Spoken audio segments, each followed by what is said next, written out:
What's up, everybody? My name is Nate and welcome to the channel. We're going to be talking about fragrances that have fallen off, long lost loves, forgotten loves. Let's talk about them. Before we do, let me know in the comments down below what are some of the fragrances that are long lost, forgotten loves from you. So this was a tag from Kenwin. Thank you, Kenwin, for tagging me. I appreciate it. Go check them out in the link in the description down below. But let's get started. Dossier fragrances. So this is inspired by Tom Ford, Oud Wood, and really fantastic stuff here. It's a little bit sweeter and fresher than Oud Wood, but it's got that same kind of deal with this one. I wore a significant amount of this. I wore this in like 2021-ish time a lot, and then this was mainly my fragrance for like 2018, 19, and then 2020. So in that kind of ballpark. But I love this stuff. I miss it. I should wear it, but it's fantastic. I don't typically buy much from Dossier fragrances, but I know they have exceptional quality. All right, the next one, Boss Bottled Eau de Parfum Intense. This stuff was a heavy hype in yesteryear, but this stuff is a cinnamon, it's nice vanilla, it's soft, it's really, really nice. It's warm, spicy, cinnamon, vanilla, woody, fruity, and powdery. One of my favorite fragrance notes of all time is orange blossom.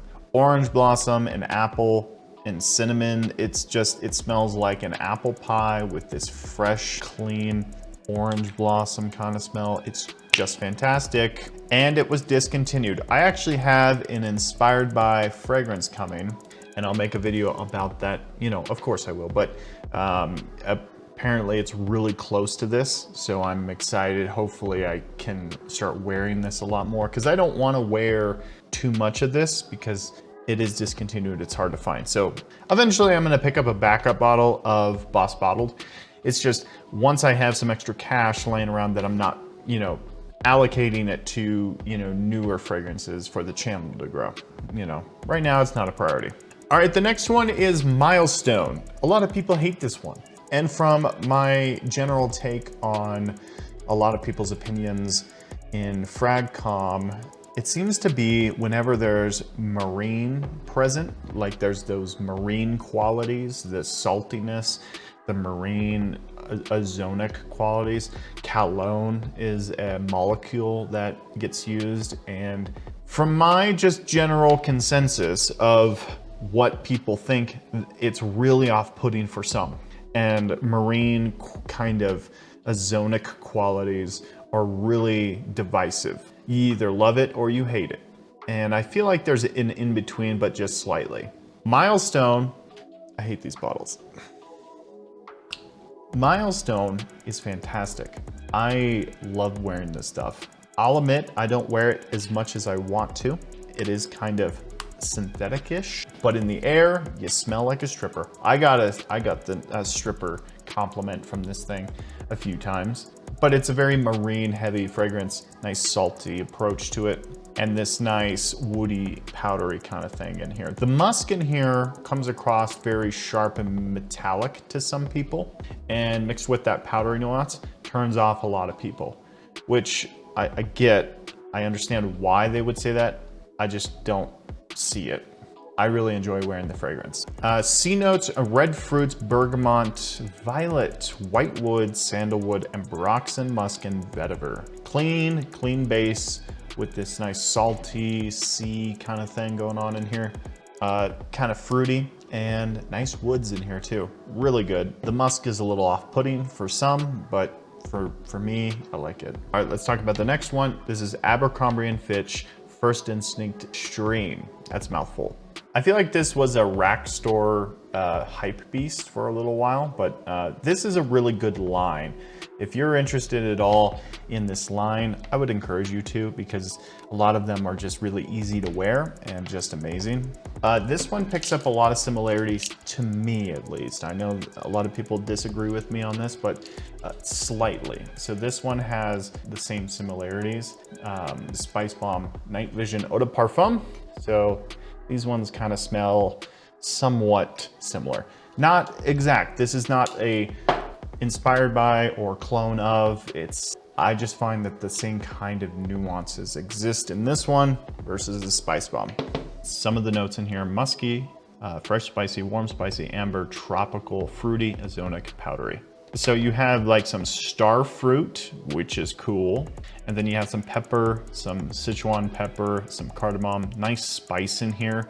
That's kind of where I'm picking up the similarities between the Spice Bombs, is just the spiciness. And then there's a nice base to this too. Cashmere, there's musk, amber, and then coconut milk. It doesn't really come across like coconut milk you pour into your cereal, but you get a lot more violet than anything, that kind of thing. But a classic base with some nice ambers, and then it's a little fruity in the top. But that violet is ionones. It's coming from a lot of alpha ionones, very sharp ionones, but it smells really good. I really like it, really enjoy it.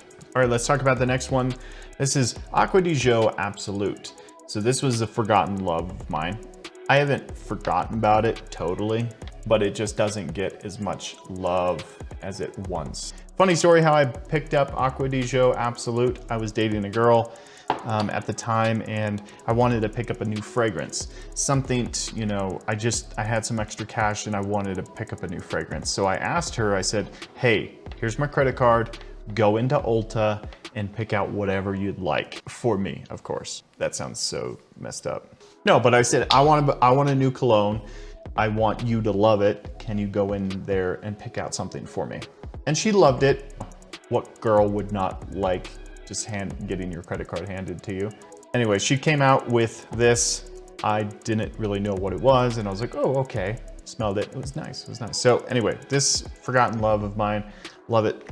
It's kind of like a Acqua di Gio mixed with Invictus kind of style.